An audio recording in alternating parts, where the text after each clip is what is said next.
llevo 9 años, 6 meses luchando por justicia para mi adorada Paola, asesinada y secuestrada por una banda de delincuentes.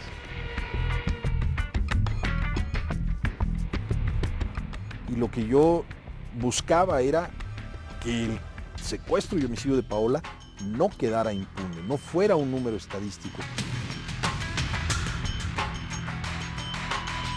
Encontré toda una serie de irregularidades y de cuestiones que protegen a los delincuentes.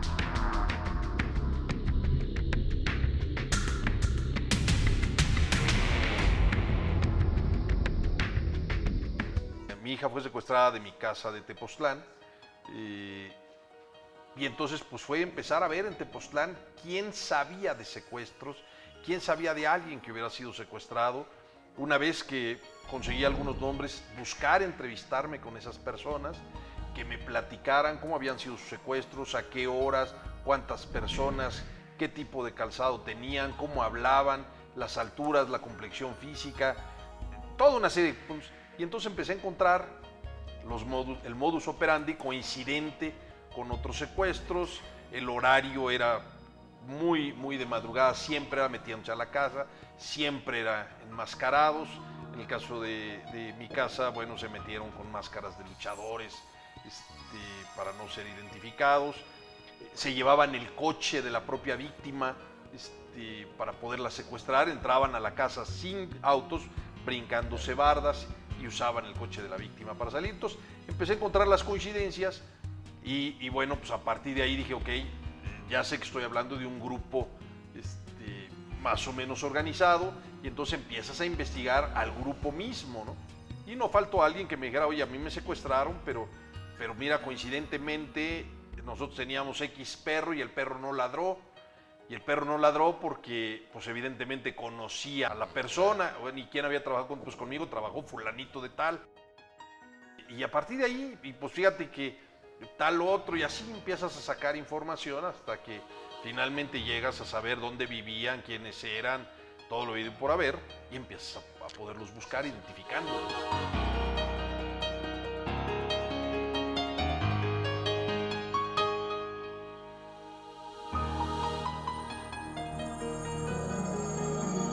Cuando yo sé del secuestro de mi hija, sí, lo primero que hago es contactar a la autoridad federal, en aquel entonces la Policía Federal Preventiva, quienes me dan la asesoría para negociar el secuestro. Sin duda, digo, es una experiencia terrible, pero digo, cuando a tu ser querido resulta que lo tienes que comprar como una mercancía, todo cambió, sí. ¿No? No puedes entender que eso está sucediendo. Y cuando digo no lo puedes entender, verdaderamente entra un bloqueo mental ya no quieres saber, pero sabes que lo tienes que resolver, ¿no? Dices, esto va más allá. Y la labor de la Policía Federal Preventiva es esa, es dentro de ese shock en el que tú caes, conducirte, o en aquel entonces ese fue el trabajo de ellos, conducirme dentro de ese concepto de la negociación, para poder ir llegando a un punto en el cual convergieran los intereses de los secuestradores con lo que yo podía ofrecer a cambio de ello, pero evidentemente buscando que su paciencia se agotara y que no se agotara la mía, ¿verdad? Para que mi hija estuviera a salvo, para que en esa pérdida de paciencia de ellos, mi hija no corriera riesgos, en fin, toda esta parte, que hubiera pruebas de vida antes de que se pagara, todo lo que tú quieras y mandes. Sin duda esa parte se las debo a ellos. Y ese sentarme, yo te diría, a torturarme ellos en lugar de los torturadores, de los secuestradores, para que pudiera yo enfrentar a los secuestradores, porque así lo simulábamos en llamadas telefónicas, y ahí le va la llamada, y ellos empezaban con toda la andanada de... Pues se convierte en una tortura, pero aprendes a imponerte mentalmente y anímicamente a esa tortura para poder enfrentarla de a de veras.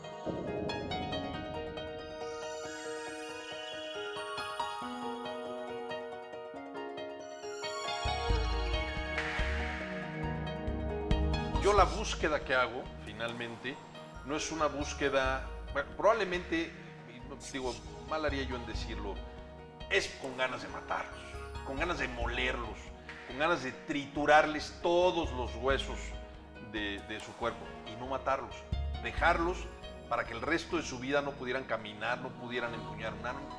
Sin embargo, en el momento del final, vamos a decirlo así, pues siempre estuvo presente mi hija, en el amor que yo le tengo a ella, en todos los principios y valores que yo traté de inculcarles. Y en ese momento me confronté conmigo mismo sobre la base de bueno, esto no es lo que les enseñaste. Si tú pudieras ver a tu hija y tu hija te viera matándolos a palos, ¿qué es lo primero que diría tu hija? Oye, pues papá, fuiste un fraude, porque me enseñaste lo que no predicabas lo que no pudiste cumplir.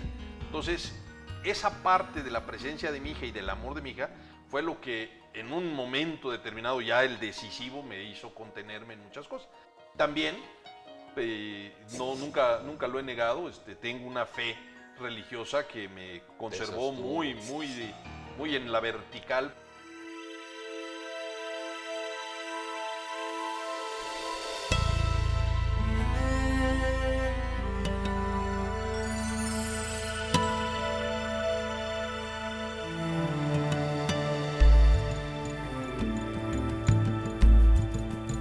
A mí me ocurrió precisamente la primera vez que fui a la Procuraduría del Estado de Morelos, a tener una reunión con ellos para pues, tratar de saber qué sabían ellos del secuestro y homicidio de mi hija.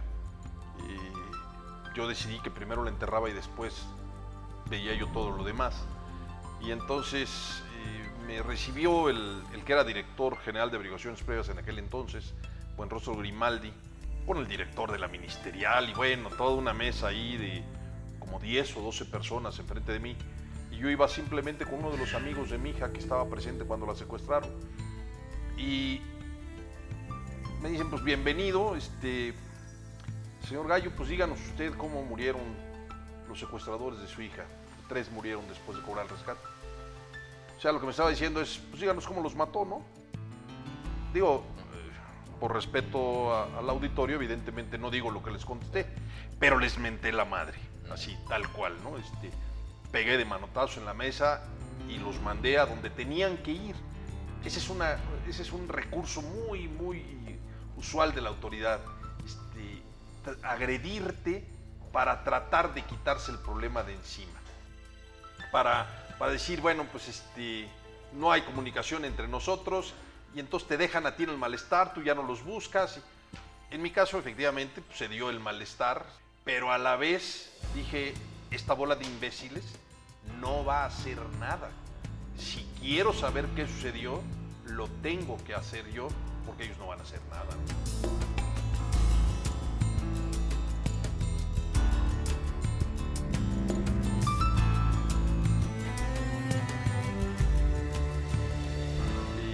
Cuando yo estaba lleno de coraje, de rencor, que los quería yo encontrar para molerlos a palos, para matarlos, se me perdía la huella. Perdía yo el rastro de la investigación que estaba haciendo.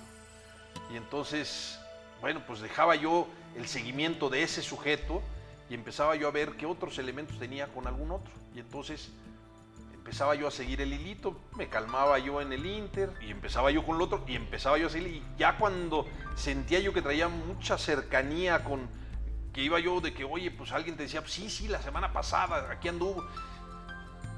Y se me volvió a perder la huella. Entonces tuve que ir haciendo a mi manera mis pactos con Dios, de decirle, oye, bueno, primero, pues no dejes que me maten antes de que haga yo lo que tengo que hacer. Dame chance de hacer la parte que me toca. Pero si me dejas encontrarlos, te prometo que, te ofrezco que no los voy a matar, no esto, no lo otro. Y entonces, bueno, pues cayó el primero, ¿no? Pues yo no sé si Dios me escuchó o no, yo no sé si mi hija intercedió, pero lo que sí te puedo decir es que no me arrepiento de haber respetado finalmente su vida. Me arrepiento de que, pues, no sé, de que no haya yo sido más rápido. Me dediqué 2 años y medio para encontrarlos, ojalá lo hubiera yo podido hacer en 6 meses. Pero lo que sí me arrepiento es de haber confiado en un sistema de justicia, de impartición de justicia, que no existe en este país, que me ha llevado 10 años de juicios, que sigo en juicios, que parece mentira que 10 años después, y después de que yo fui el que los investigó, los puso, los detuvo, todo lo que quieras decir, todavía tenga yo que seguir en juicios y todavía tenga yo que buscar a las autoridades estatales. Oye, no puede ser, ya no los tienen en alta seguridad cuando son secuestradores sentenciados de 3 secuestros, cuando son homicidas sentenciados por 5 homicidios y no los tienen en alta seguridad.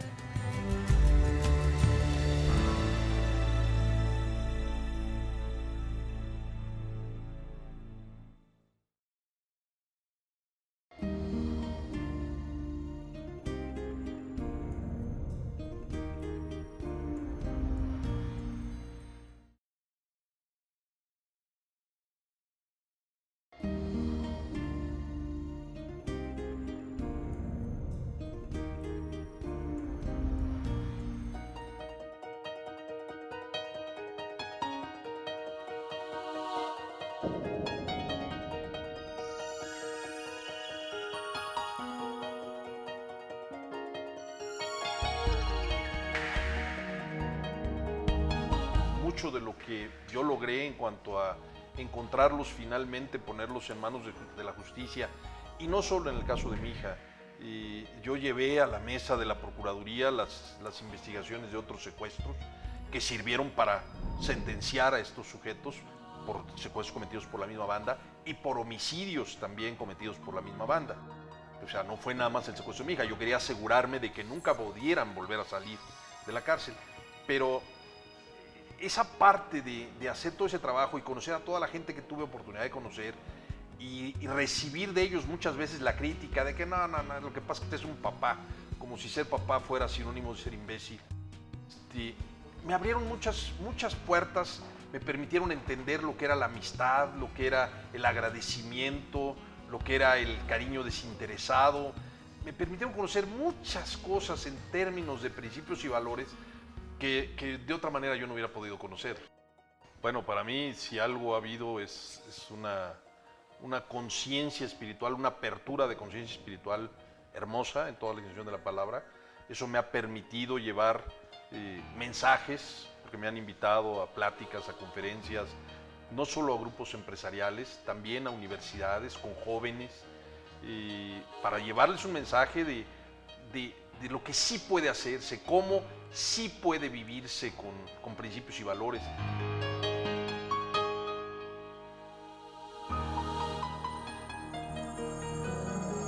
Cuando vives una terrible experiencia como la que nos ha tocado vivir, de alguna manera no quieres que eso lo vivan otras personas. No. Tú ya conociste el dolor, sabes lo profundo que es y no quieres que otro ser humano lo viva. Y entonces empiezas a actuar tratando de evitar que eso se repita, tratando de evitar que ese tipo de sensaciones tan dolorosas, tan tremendas, las pueda vivir otro ser humano. Y te vas involucrando y entiendes que la justicia no es algo que baja del cielo así por accidente, sino es algo por lo que hay que luchar y por lo que hay que estar peleando. Afortunadamente, la extraordinaria experiencia de ayudar a personas que fueron secuestradas a vencer ese miedo, ese flagelo, toda esa parte del dolor que les queda y enfrentar la realidad.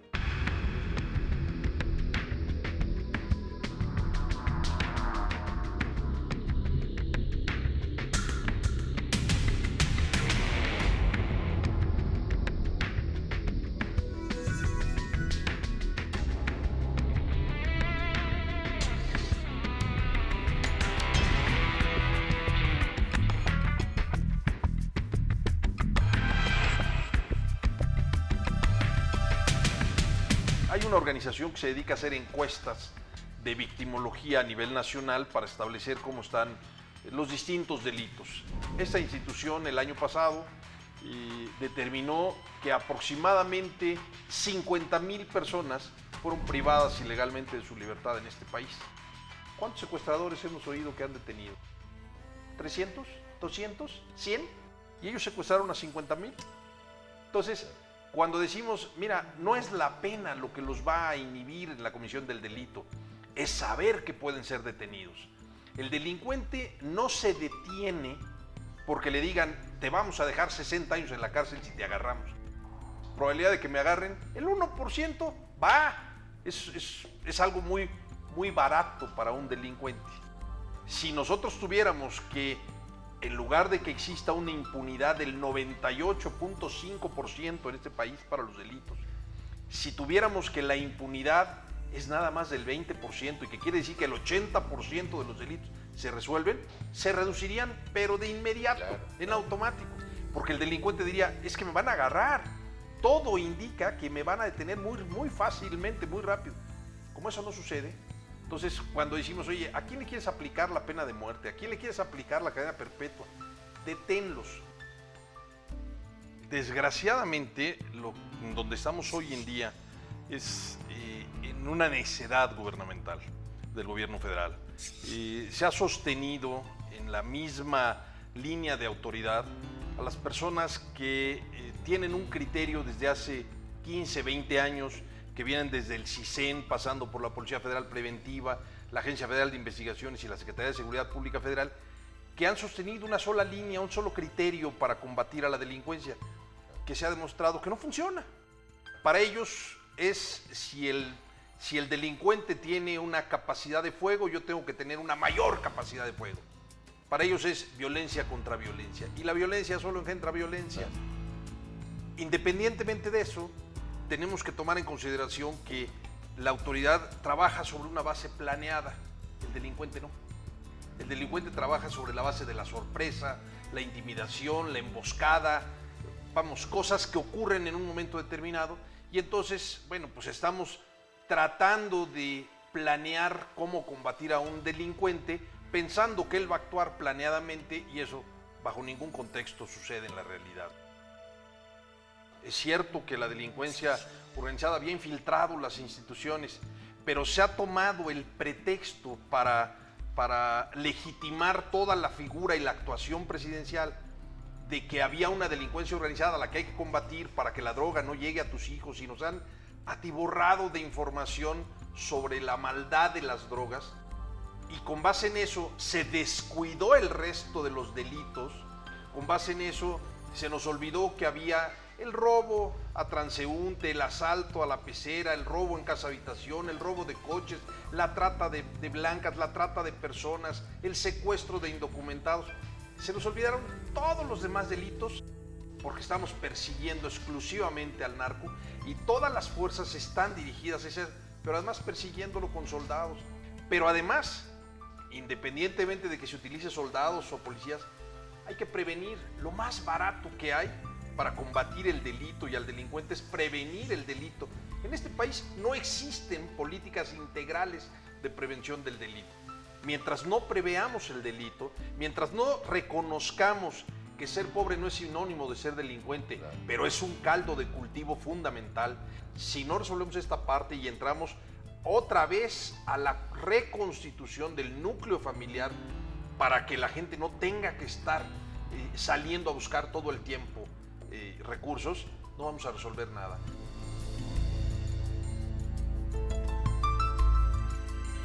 Si nosotros no denunciamos lo que está mal, y yo no me refiero ya nada más al delito del que uno es víctima, si no denunciamos al funcionario que no hace su trabajo, si no lo exhibimos, si no le iniciamos un proceso a ese funcionario, si nosotros hacemos eso, estamos mal.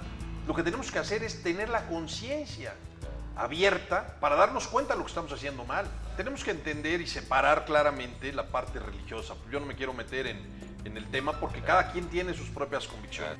Pero es un hecho cierto que a nosotros, los hombres, nos toca ver que en esta tierra se haga lo que se tiene que hacer. Todo lo demás es esa parte. Y lo que aquí tiene que ser es que tiene que perseguirse el delito, y el funcionario tiene que ser honesto y no debe de ser corrupto, y tenemos que hacer lo que lo haga, vigilar que lo siga haciendo, y nosotros poner la parte que nos toca. Nosotros muchas veces, y no lo digo por estos casos, muchas veces decimos, ay, es que me pasó esto, pero las autoridades no hacen nada. ¿Y tú qué hiciste? ¿Tú a qué horas fuiste a denunciar? ¿A qué horas exhibiste a la autoridad que no hizo su trabajo? ¿Para qué? ¿Para qué suceden las cosas? ¿Para qué estoy aquí? ¿Para qué me tocó nacer y estar en esta sociedad, es lo que nos permite poder contribuir a la sociedad con la mejor de nuestras capacidades. Y esa es la pregunta que tenemos que hacernos. Si ustedes quieren, no todos los días, pero cada vez que les sea posible, cada vez que enfrenten un problema, la pregunta es, ¿para qué me está sucediendo esto? Y a partir de ahí podrán encontrar 20 respuestas. Nunca un ¿por qué me pasa esto? Porque ahí no habrá una sola respuesta.